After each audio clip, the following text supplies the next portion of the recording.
Hello, everybody. I just recorded this post, but Alison didn't tell me that I had lipstick all over my teeth. So now I have to do it again. And the first one was great, but I may even post it. Anyway, so this post is about, see, Alison's still laughing at me. Okay, so this post is about... I'm not laughing at you. You're laughing with me, darling. I'm laughing because it's fun working with you. I love you. Mwah. Okay. I just love you. Okay, go ahead. So, thank you. So this post is an inner closet post, and it's around our emotional pain points around our bodies and around getting dressed. I've worked with thousands of women, hundreds, thousands of women, and I can honestly say that in my experience that most women have an issue or something around a challenge around getting dressed, a challenge around their body, a challenge around what to wear for their body. So I did a little survey a while ago, and I divided out my survey by emotions, by fear, by shame, by anxiety, and by insecurity.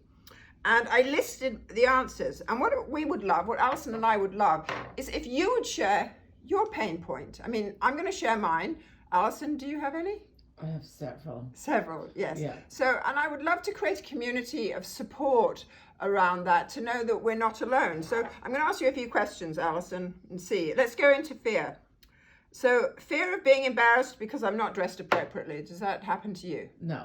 No, that's not one of yours. Okay, let's go for another one. Okay. Fear of not being able to look hip as I get older. No. That's not you. Okay. No. I mean, I have other things, certainly not in my self-expression of dressing myself. Right, because that's kind of your wheelhouse. Yeah. And you always look gorgeous. Okay, so we're going to, ladies and gentlemen, we're going out of fear, and we're going to go into shame, okay? Shame we can visit. Yes, shame all day we can long. visit. Yeah. Okay, Mm-hmm. so how about this one? Shame about my size, I'll do anything to hide it. Yeah. Yeah, I think that's a big one, no pun intended.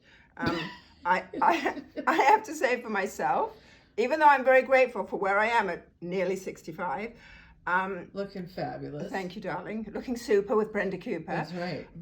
My body is 15, 20 pounds heavier than it was. And my rib cage is there's a fly. Oh, that wasn't nice, killing a fly. I didn't kill him, everybody. I didn't kill him. All right, Mr. Miyake. Okay. My body's like 3 inches bigger than it used to be. And that's an adjustment. I mean, that is an adjustment. And certain clothes don't fit me. And I've had to practice, with my inner closet of surrendering and releasing and celebrating, accepting the body that I have instead of the body that I think I should have. Yeah. Yes. So. But I also think that you're so generous when it comes to people who are having that conversation. Like, you have such a beautiful way of making people accept themselves and really feel beautiful, and not continue with that horrendous, brutal beating up conversation that we do to ourselves. Yes, and you and I are highly skilled at that. I'm so good at it. I'm a professional. A professional. Like Alison and I have spoken about it, that often, and I can say for the most part, thank goodness this is in my past, that if I ever treated or spoke to anybody the way I used to speak to myself about my image and myself, it's called abuse. I mean, It's absolute abuse, and I would never do it with another human being. So my suggestion is to give up doing it with ourselves, right, Alison? 100%. Yeah, and because it's really worthless. Like, it doesn't get you anywhere. It doesn't change anything. Right. It doesn't change the moment. It doesn't make you feel any better, or it just makes you feel worse. Right. But it doesn't change anything. Right. But it's difficult to give up. Yeah. And I do have to say that my new best friend, my Silhouette Solution, the first part of this book, we talk about that. We go into your inner closet and we address those limiting beliefs and where they came from. And I offer exercises in it to release it. And it's a great practice to do it. So let's look at how about this one, Alison? Shame about a particular body part. Oh yeah. Like a muffin top or something, and dressing. Like my boobs. Tell us about your boobs, Alison. Go on. Oh my God.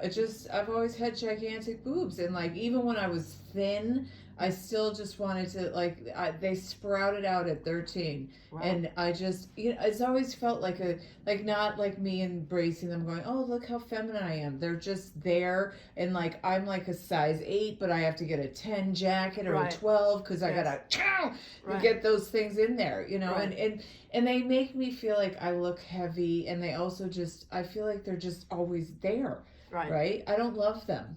But can you accept them? Yeah, I think I've definitely accepted them, and you're going to be doing some exercises. I sure am. Yes. So, so am I. I wrote it. Oh my God, Alison. Oh my God. Oh my God, Alison. My legs. I have never loved my legs, and the irony is that when I was modeling back in my 20s, all I ever would do would be swimsuits or lingerie. And I'm like, why am I doing this? And I was always insecure about my legs. And when I look back now, it was like, there was nothing wrong with my legs. It was all up here. Well, the problem was up here. Yeah. And that I had great legs. I'm not great, but why do you take that back like that? I bet they were great. No, they weren't. Because for me, I was I was 13 years old. I looked in the mirror. I was in puberty, and I was like, hello, where did my legs go?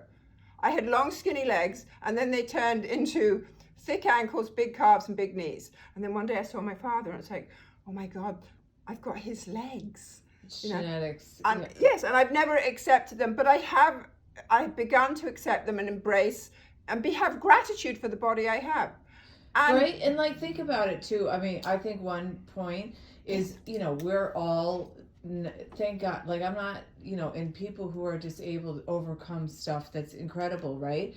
But I'm just saying, like, I'm able to walk, I can work out, I do stuff with my body, and I don't appreciate the body that I have because it's so strong, and it feeds me, and it lets me enjoy life and laugh with my friends and all that stuff. And I don't, I'd rather go, oh my God, I look so fat today and I hate myself. Right. And that's why, a message in the book is about the acceptance and the celebration with gratitude of what we have.